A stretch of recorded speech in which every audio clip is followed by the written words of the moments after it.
आहत हुए थे, जिससे एक आत्मग्लानि सम्राट अशोक को हुई और उन्होंने उस दिन से कसम खाई।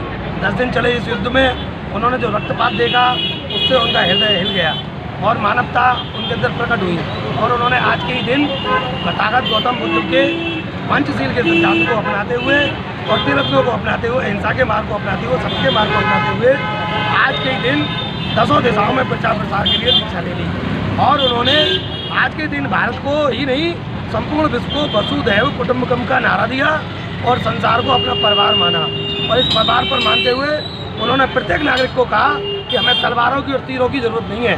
आज से हम शस्त्रों को छोड़ते हैं और शास्त्रों को ग्रहण करने का संकल्प लेते हैं।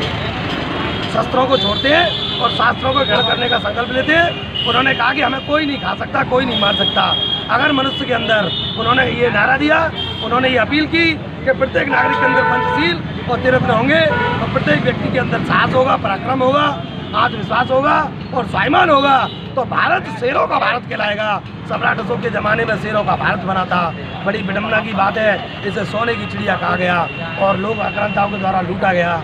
आज भारत के अंदर बहुजन हिताय, बहुजन सुखाई की नीतियों को गौण कर दिया गया है। देश में ऐसे ऐसे लोग आ गए हैं जो शेरों का भारत था, आज बाहर से चीते ला करके हमको दिखाए जा रहे हैं। ये शेरों का भारत था।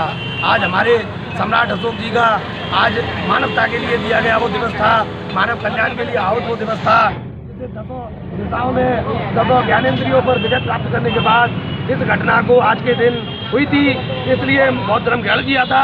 इस घटना के दिन को आज विजयादशमी के रूप में पूरे संसार में जाना जाता है। हम आज सम्राट अशोक के बताए मार्ग पर चलते हुए ये संकल्प लेते हैं। यहाँ आप देख रहे हैं सभी पार्टियों के, सभी जातियों के लोग, सभी वर्गों के लोग उपस्थित हैं। हम अपने भाईचारे को धन्यवाद देना चाहते हैं, सभी साथियों को धन्यवाद देते हैं। इस मानवतावादी दिवस पर इस भारत का गौरव जागेगा और सत्ता में बैठे हुए लोग जो आम आदमी को, आम नागरिक को, सम्राट अशोक ने सपना देखा था कि आम नागरिक के अंदर साहस हो, स्वाभिमान हो, पराक्रम हो, आत्मविश्वास हो तो शेरों का भारत बनेगा।